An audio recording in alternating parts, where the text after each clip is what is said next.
नमः शिवाय।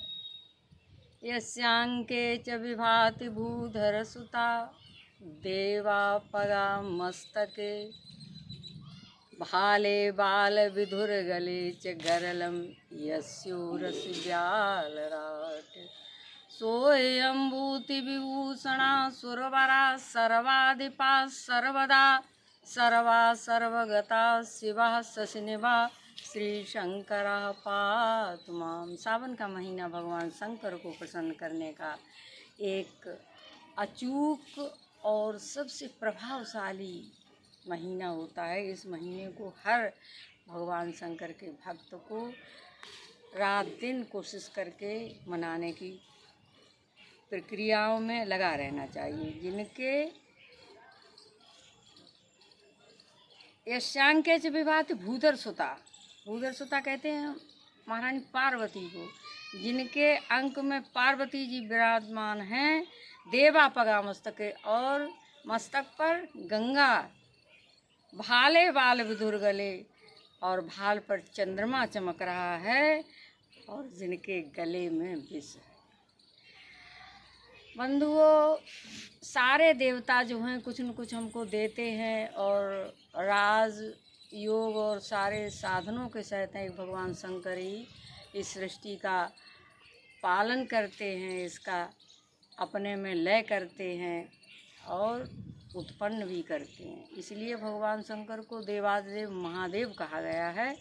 भगवान शंकर को प्रसन्न और ये अपने उस विष की जलन को शांत करने के लिए एक लोटा जल से बड़े प्रसन्न हो जाते हैं।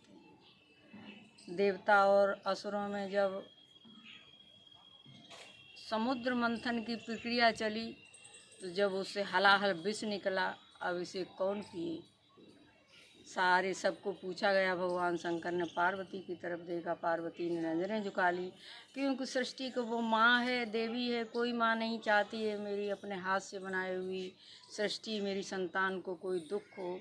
पार्वती ने नजरें नीचे कर ली। सारे देवता विष को लेकर के भगवान शंकर के पास खड़े थे, तो भगवान शंकर ने उस विष को लेकर के राम नाम कह करके, रा कह करके सारा विष अपने कंठ में उतार लिया और माँ कह के मुँह को बंद कर लिया।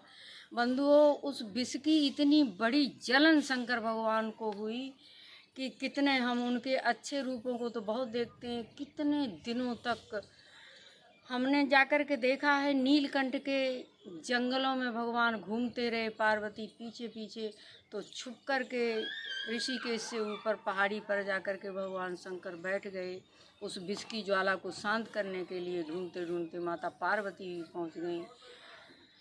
किसी तरह से उस विष की ज्वाला बहुत समय बाद शांत हुई। अभी भी नीलकंठ में भगवान शंकर का नीला श्री विग्रह में एकदम नीला, इतना बड़ा, पहले तो लोग दिखाते नहीं हैं। एक बड़ी रिक्वेस्ट के बाद दिखाया तो इतना भाग जो है एकदम नीला है, बिल्कुल साक्षात मालूम पड़ता है कि ये अपना कंठ जो है भगवान का एकदम नीला है। इसको शांत करने के लिए सावन के महीने में इसीलिए हम लोग बिलपत्र चढ़ाते हैं, चावल चढ़ाते हैं, धतूरा चढ़ाते हैं कि उस विष से विष का समन होता है, उस विष की ज्वाला शांत हो।